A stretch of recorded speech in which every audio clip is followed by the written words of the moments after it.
The Ozark Hills hold more shadows than the eye can count.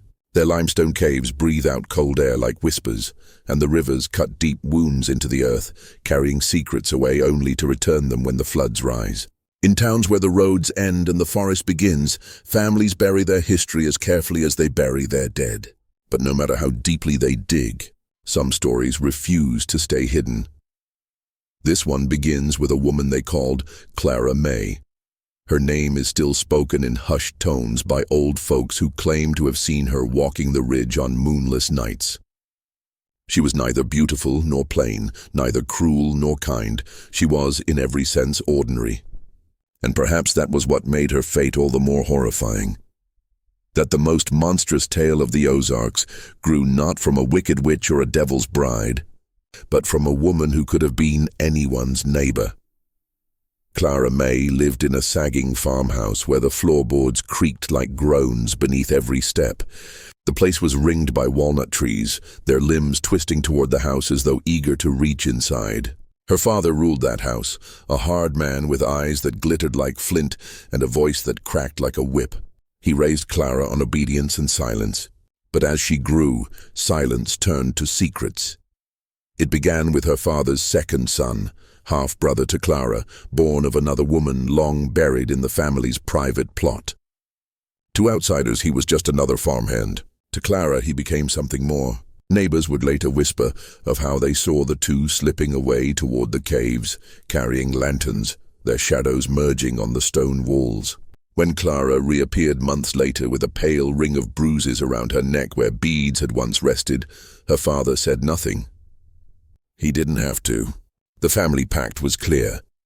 Blood was bound to blood, no matter the cost. But Clara's betrayal of kinship did not end there. Years later, when her daughter bloomed into womanhood, Clara watched with silent hunger as the girl took a husband, a boy from the neighboring ridge who had been a childhood friend of Clara's own son. That boy's laughter carried through the fields, young and alive, until Clara found herself listening too closely, standing too near. And in time, the mother took the daughter's husband as her own, as if marriage were not a vow but a cycle, each generation devouring the one before. By then, the house had turned strange. The windows no longer reflected light properly, and visitors swore the walls seemed to lean inward, listening. Those who came for supper noticed how Clara and her daughter's husband sat too close, their hands brushing beneath the table. The daughter, pale and silent, kept her eyes down as though the truth had already killed something inside her. The son, betrayed by friend and mother alike, left the house one night and never returned. Some say he drowned himself in the river, though no body was ever found. Others claim the caves took him, his voice echoing still if you listen near the mouth at dusk. Clara's father lived long enough to see the curse complete its circle. He died in the same sagging farmhouse, his last words muttered not as blessing or warning but as laughter, crooked and breathless, as though he had won some game no one else knew the rules of. When they buried him in the family plot, the walnut trees shifted in the wind, though the air was still, their branches bending low as though bowing to a secret king. The townsfolk tell it now as a cautionary tale, but not with the tone of a sermon. They tell it as if the story itself still breathes, as though repeating it aloud keeps Clara Mae's ghost confined to the ridges. She married her own father's son, they whisper. She took her daughter's husband. She betrayed her son with his own friend, and every time the story is told, the teller looks over their shoulder, half expecting to see her standing in the doorway, her eyes hollow and her lips curled into a smile that knows more than it should. The Ozarks keep many secrets in their caves and hollows, but none are so grotesque, none so unholy, as the love that broke law, flesh folded back onto flesh, until the line between family and fate was devoured entirely. And if you ever find yourself walking the ridge on a moonless night, listen closely. For some say Clara Mae still calls her husband's name, though no one can say which husband she means. The Ozarks are full of stories people call mysteries, but few carry the stench of Clara Mae's life. Not because the facts were unclear, too many had seen, too many had whispered, but because the evidence itself seemed to vanish, as if the land and the family alike worked together to erase the proof. The courthouse in Stone County kept ledgers of every marriage, every birth, every death. Yet when Clara Mae's name should have appeared, the ink was smeared, the dates missing, entire lines skipped. One page bore her father's neat handwriting, but the entry beneath his name ended abruptly, as though the pen had been pulled from the paper mid-stroke. When a clerk later tried to recover the missing records, she found the entire volume warped by water damage, though no flood had touched the courthouse in decades. Neighbors, of course, remembered more than the books did. They told of nights when they saw lanterns glowing in Clara's farmhouse long after the rest of the ridge had gone dark. Strange voices, one farmer muttered, as if more than two people were speaking at once, but only one shadow moved across the window. Another swore he'd seen Clara Mae and her daughter's husband by the well at midnight, not fetching water, but whispering so close their mouths nearly touched. By morning, the husband limped, and the daughter would not leave her room for 3 days. But the strangest mystery was the way the family spoke, or refused to. Clara's daughter called her mother sister, the son called his mother rival, and the father, before his death, addressed Clara not as child, but as bride, a word that made even the boldest men in town refuse to meet his eyes. Teachers complained that the children of the household never kept their relations straight.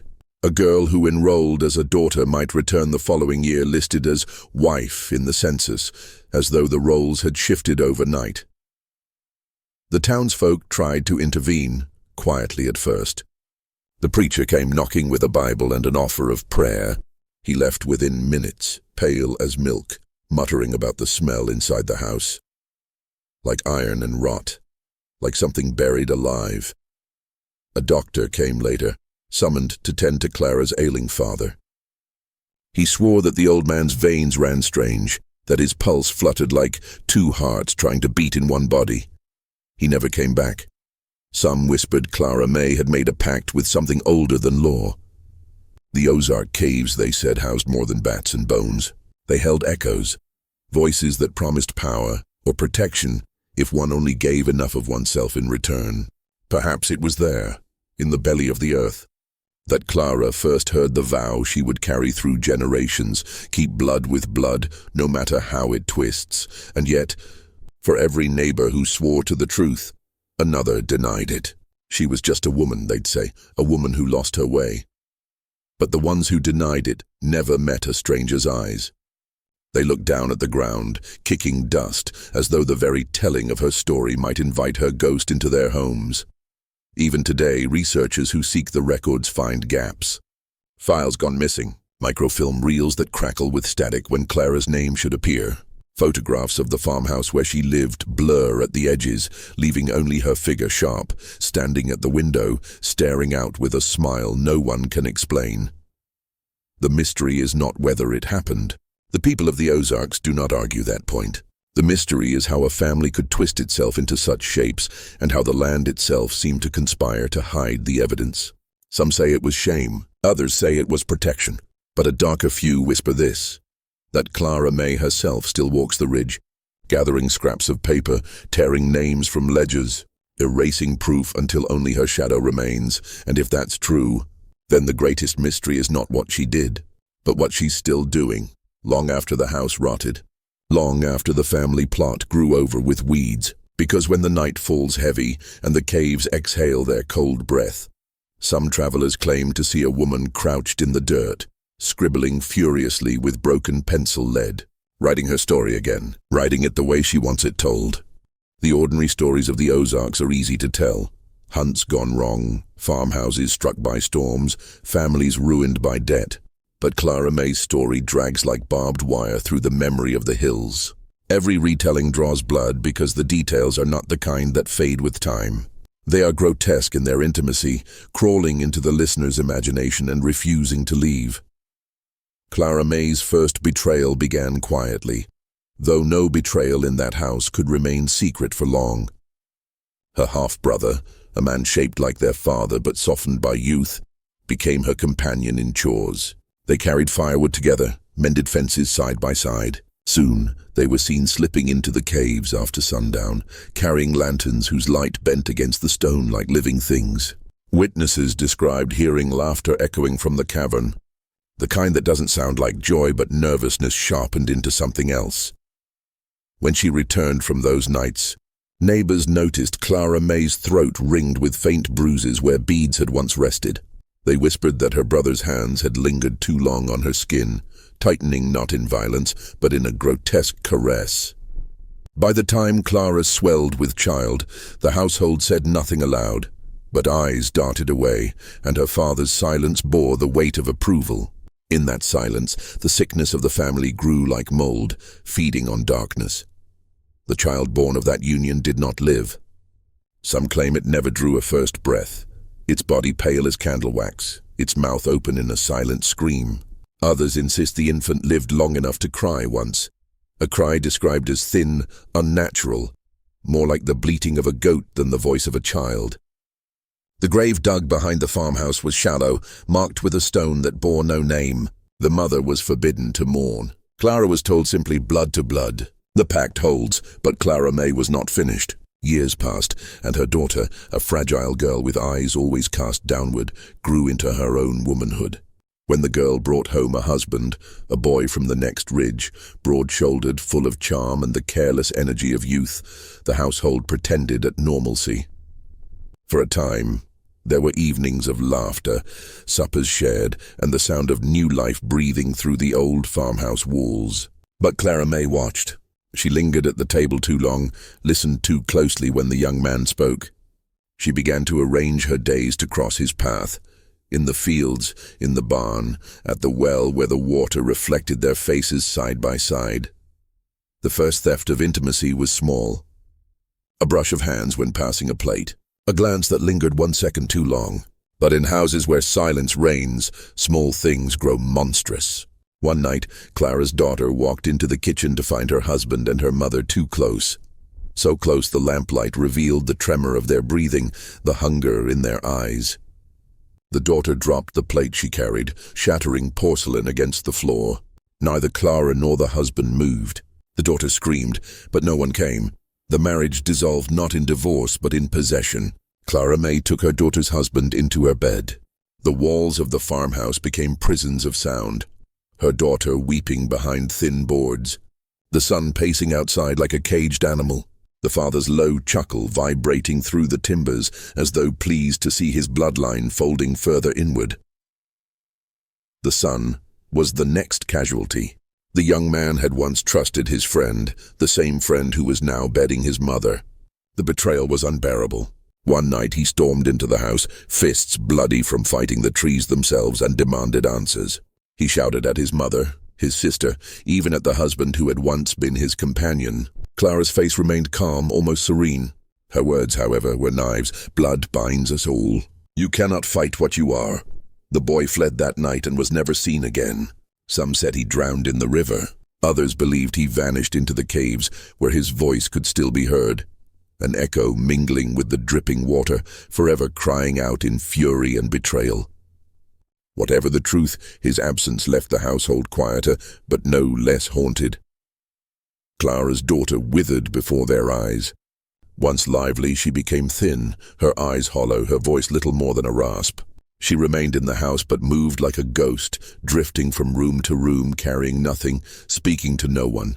On certain nights, neighbors swore they saw her walking barefoot across the fields, hair unbound, staring at the sky as though searching for a mercy that would never come. She was still young when she died, her body discovered at the edge of the walnut grove, skin pale and lips blue. The coroner's report listed exposure. The townsfolk whispered suicide. Clara Mae said nothing at all. The husband she had stolen did not last long either. He aged quickly, as though the farmhouse itself devoured his strength. His once handsome face grew hollow, his back bent, his eyes dulled. Some claimed he was seen arguing with Clara in the yard, his voice raised, hers calm, a single phrase repeating, "You belong to me. You belong to me." Weeks later he was gone. His body was never found, but neighbors noted the ground around the family plot had been freshly turned. By then, Clara Mae was alone with her father. who, despite his failing body, still ruled the house with the presence of a tyrant. In the end, the most disturbing detail of all was whispered not by neighbors, but by those few who dared to step inside after his death. They found his bed soaked with sweat, his body shrunken and stiff, his lips curled into what one visitor called a smile too wide for a dying man. On the night he passed, Clara was heard singing softly, a lullaby usually reserved for infants. The melody echoed through the floorboards long after the house grew silent. The farmhouse decayed in the years that followed, windows shattered, the roof sagged, but inside artifacts of the family's twisted life remained. Scraps of cloth stained with something darker than dust. A child's toy carved from bone hidden beneath a floorboard. A diary, half burned, its final entry smudged but still legible. I am wife. I am daughter. I am mother. And all are bound. The details of Clara Mae's life are not just disturbing because of what happened. They are disturbing because of how ordinary they began and how quietly they grew monstrous. A brush of hands, a glance held too long, a silence enforced by fear, and from those small beginnings, a family folded in upon itself. Flesh against blood, love turned rancid, until no relationship could be named without tasting of betrayal, and in the end, the land seemed to remember. Walnut trees bending low, caves sighing cold air, rivers whispering in strange tones, as though the Ozarks themselves had swallowed the family whole, digesting their sins and breathing them back into the wind for all to hear. Time swallows most tragedies.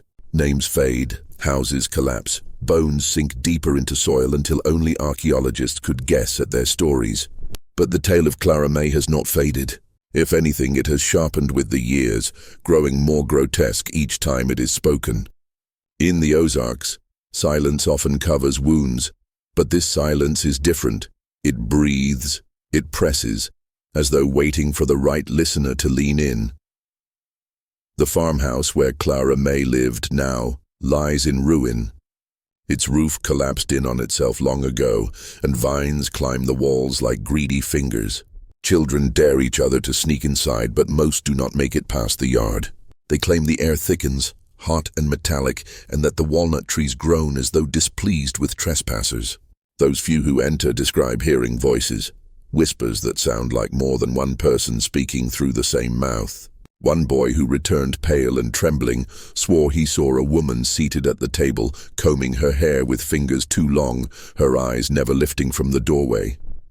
The family plot behind the house is worse. Stones have toppled, names are worn smooth, but the ground itself seems restless. Rainwater refuses to settle in the soil. Instead, it gathers in strange pools, stagnant and black. Locals say animals avoid the place. A dog once wandered too close and was later found beneath the walnut grove, its body twisted unnaturally, its jaws stretched open as though in silent scream. Hunters whisper of strange tracks in the mud, prints shaped like human feet, but turned inward as if walking in on themselves. And then there are the caves. To this day, they are said to breathe differently than others. Most caves exhale cool air in steady rhythm, but these heave in uneven gasps, as though something alive dwells deep within. Travelers report hearing footsteps that do not match their own, the echo of a woman's laughter followed by sudden silence. Some even claim to hear crying, high, thin, like the sound of a baby who never truly lived. Folklore in the Ozarks holds that Clara Mae never left. Her body may have died, but her story fed the land, soaked into the trees, the soil, and the stone. She is said to appear in 3 forms, depending on who encounters her. To men, she shows herself as a young bride, face veiled, hands beckoning. To women, she is a mother, cradling a bundle that drips water instead of blood.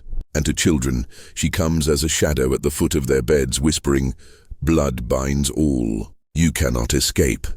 What is most chilling is not the ghost itself, but the way her presence twists relationships. Families who live near the ridge often fall into strange patterns. Brothers and sisters refusing to marry outside their kin. Fathers clinging to daughters with a possessive devotion. Mothers staring at their children with eyes too full of hunger. Neighbors chalk it up to isolation, poverty, tradition. But those who know the story of Clara Mae shake their heads and mutter, "It's her." She's still choosing their loves for them. Even the land records remain unsettled.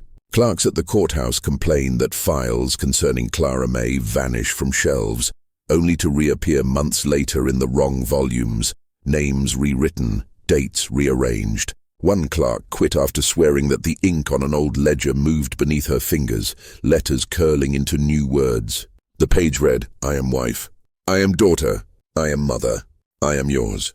What truly haunts the Ozarks is not a house, not a grave, not even a ghost. It is the idea that love can rot into something unholy, that family can fold in on itself until no bond is sacred, no line uncrossed. Clara Mae is remembered not as victim or villain, but as something worse.